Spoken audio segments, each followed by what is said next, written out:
semuanya ya mulai dari berawal ingin punya usaha, yang jelas itu. Yang kedua ya ingin mandiri biar bisa buat usaha sendiri, tidak ketergantungan pada orang lain. Itu saya dulu dari kecil itu udah nggak sekolah. Saya lulus SD, emang saya nggak sekolah itu bukan karena orang tua, itu karena saya sendiri udah bisa bekerja untuk mencari uang. Kan saya modal itu dulu dari Sumatera ya. Saya punya tabungan sedikit-sedikit, terus minta bantuan sama orang tua untuk modal ke bank. Nah, jadi saya ngambil modal ke bank untuk usaha ini, saya setoran ke bank sama punya modal tabungan sedikit.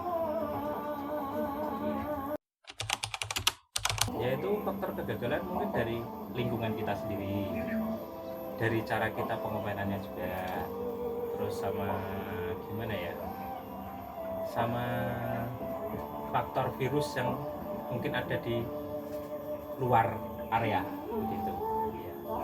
Tidak bisa dipatokan itu kegagalan, tapi juga faktor dari pikiran juga bisa juga, jadi bermacam-macam lah faktornya itu juga gitu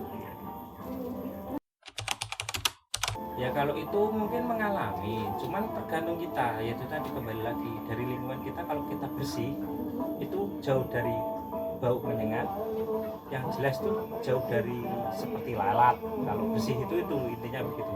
Jadi kalau jauh dari lalat, otomatis kalau kita lingkungannya bersih, dalamnya juga pasti bersih begitu loh. Jadi kalau dalam bersih itu mungkin tidak mungkin terlalu menyengat gitu ya. Kalau keberhasilan tuh mungkin gimana ya Mbak ya, satu nggak kembali lagi ke rezeki ya.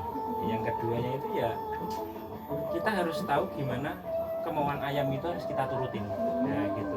Jadi kalau ayam sehat terus kemauannya misalnya butuh vitamin, kita kasih vitamin, butuh apa untuk jamu ya kita, intinya untuk kebutuhan ayam yang harus dicukupin, itulah untuk keberhasilan intinya.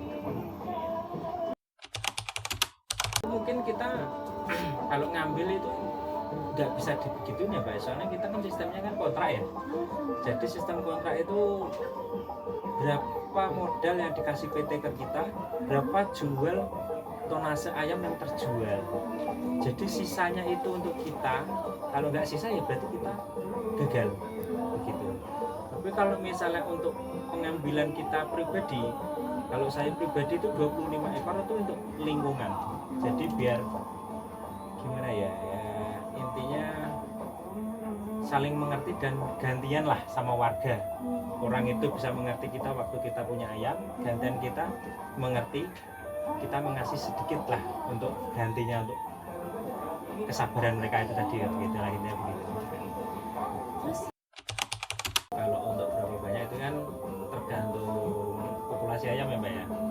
Kalau misalnya kayak saya sendiri populasi 9.000, itu kalau misalnya udah kan ayam kan ada sistem penjarangan. Jadi misalnya 9.000 di penjarangan, berarti ayam besar tuh mungkin tinggal 6.000 atau 7.000 gitu ya.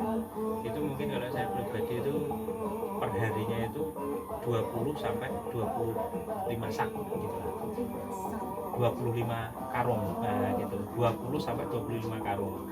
Tergantung sama kondisi ayamnya. Kalau kondisi ayamnya itu semakin besar, makanya semakin banyak gitu. Jadi tergantung kondisi ayamnya besar kecilnya gitu.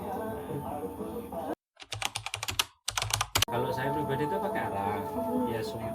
Kalau untuk yang alat seperti gas gitu ya, itu cuman gimana ya, efisiensi waktu lah sama ringannya cara bekerja. Kalau arang itu mungkin hampir sama, cuman kita kemakan waktu sama pekerjaannya semakin menambah. Begitu aja sih perbedaannya begitu. Jelas pesannya itu ya yang ringan aja lah. Ya setiap usaha sendiri itu pasti ada kegagalan. Cuman tidak ada yang ingin kita itu gagal, tidak ada yang ingin. Cuman itu kegagalan pasti ada. Entah itu nanti di pertengahan atau itu di awal, apa itu di ujung, pasti ada kegagalan. Jangan pernah kita berpikir tidak akan pernah gagal. Pasti ada kegagalan, tapi itu harus kita tetap semangat gitu ya. Dari kegagalan itu kita mengoreksi apa kegagalan kita semalam gitu ini. Gitu aja.